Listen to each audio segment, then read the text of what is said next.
Hello world, Randy Savage 50 here, back with another. Hey world, Randy Savage 50 here, back with another video. This one will be on vehicle EDC.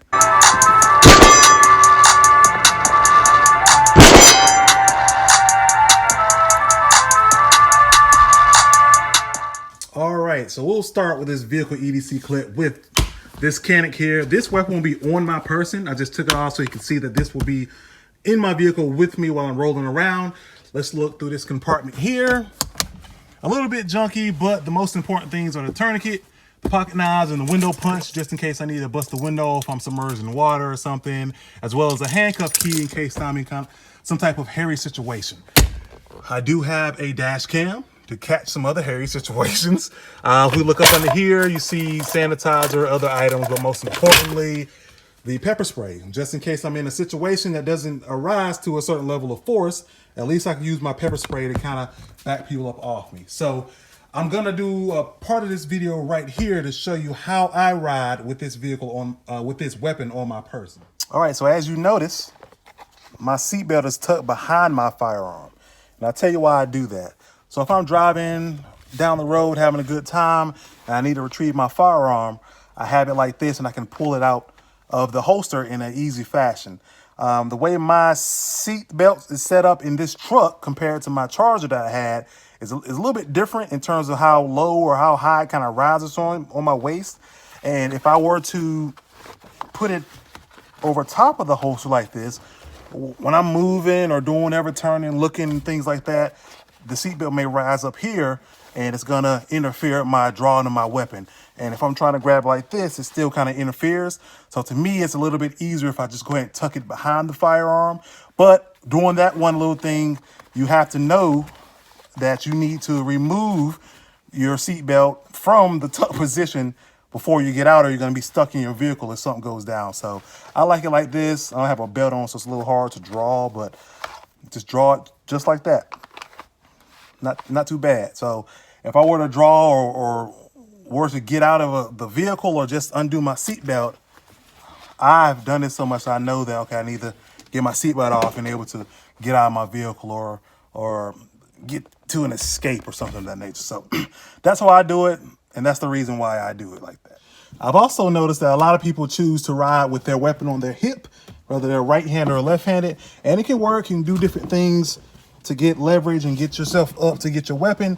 But it seems a lot easier if I just reach right in front of me, retrieve my weapon, and neutralize a threat if one may come to me. So I like it in the appendix carry. I'll carry it like that, or I'll take it, put it in my cup holder like so. So if I need to retrieve it, it can be sitting right here. If I'm going on a long ride and I don't want to just press it up against my belly's getting a little big, put it on my belly, I can put it in this cup holder and it's still in arm's reach and I can get to it if necessary. Or if my wife's in the passenger seat, she can get to it if need be. So that's another way to do it. All right, let's check out the back seat. What we got back here? All right, well, first off, I have some AEW figures that I'm trying to sell. So check out AEW. It's a beautiful, beautiful product they have. I've got the Chris Jericho, the Cody, the Nick Jackson, Matt Jackson, one of them. But that's not the point of this video. This video is by EDC. So back here, it looks very normal, right? But if I'm in this area doing something, fiddling around with my little figures, and I'm noticing a thread or noticing something in one of the windows, I can go under my mat here to this secret compartment, which I like to say it because it's covered by the mat, and retrieve a secondary firearm. I have a Taurus PT-111 in there, as well as a spare magazine. So I keep that in the vehicle with some hollow point rounds. Are those hollow point rounds? Yes, they are. The glare bothered me, and some random miscellaneous stuff there. So if I'm not gonna be in my vehicle, or if I'm nervous about my stuff getting stolen, I also have, you see this wire attached to my seat, traveling here to a safe that I have where I can lock my firearm in. So if I'm leaving my vehicle outside somewhere in a long period of time and I'm concerned something's gonna get stolen or my car's gonna get broken into, bam, I'm gonna lock my firearm in there. So also EDC wise, if you look under here, trying to get a good angle, I have my fire extinguisher. It's always smart to have a fire extinguisher, so that's good. Umbrella and other little things like that. I have a machete somewhere, I can't grab it right now, or a little knife, just in case I need to do some cutty. back to the point of theft. Your car is not a safe. You know, it's not a holster, as people say, but it's always smart to have something like this to lock your firearms in so it won't get stolen. Now, me personally, I'm not too concerned about it, knock on wood, because I don't park out in my driveway or I don't park out in the parking lot. I do have a garage, so all my stuff's secure inside of my home. I have a different vehicle that I drive for work, so my vehicle isn't out and about for 8 hours of the day in a parking lot. So for the most part, my vehicle is the main points of home and work. My vehicle is secure, so I'm not too concerned about theft with that. Let's now go to the bed of the truck. What do we have here? Ooh, container, rifle, another container. So the most important thing, this is out due to the ease of it on the video when they took it out. This is my AR-15 that I keep in that case up under some things. I'll keep it under a cooler and those towels and stuff. But there she is. She has shown her face in one of my other videos. You can go check out my other vehicle EDC video. I'll tag it, put the link in the description so you can take a look at that. But there she is. It's not a review video of that, but that is my trunk gun that I have. It's one of the cheapest weapons that I ever bought in terms of rifles, so I'll always keep her in my collection. Have the magazine right here, this P bag, as well as 3 extra magazines in there. So this is my trunk gun. Again, security wise, it is secure in my bed of my truck.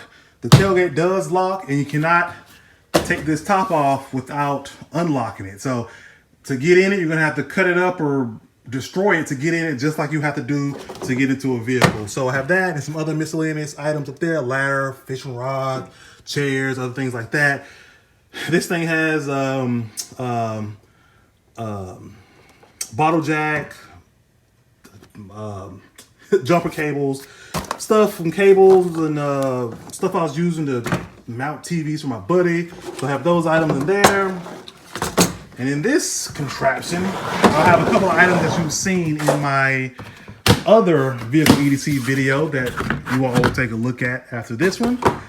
My good old get home bag or bug out bag, which consists of a lot of things: maps, flashlights, ammo, magazines, fire starters, compass, multi-tools, tourniquets, pens, paper, water bottle, a lot of items in this. Go and take a look at my Get Home Bag video. I'll tag that one as well, just with that vehicle EDC video. I'll tag down so you can take a look at that. My diaper bag for my little boy, paper towels, part of my range bag that has some ear probe cones, all kind of fun stuff. Extra change of clothing, which is very smart to have in certain situations. And this is just another little tactical bag I can use to store things, and a fanny pack.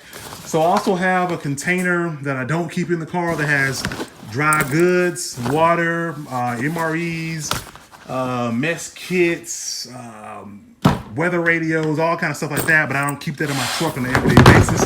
That's in a horrible situation where I need to go and we need to go survive or bug in, whatever. We got that stuff stored, but I just don't keep it in my truck on a daily basis. So EDC wise, those are the items that I keep with me every day. So as you can count, well, I have about 2 or 3 tourniquets. I have a med kit in that that get home or bug in bag. I have my rifle. I have my handgun inside the vehicle as the one that's on my person. So I think I'm pretty good. I think I'm pretty good to go. Wipes. So I like my little EDC setup that I have. I think it can last me. I think it's good for what I need it for right now. If there's anything extra you think I should add, let me know. Go ahead and like, comment, subscribe to the page. Thank you all for taking your time to check me out. Randy Chats 50, out of here.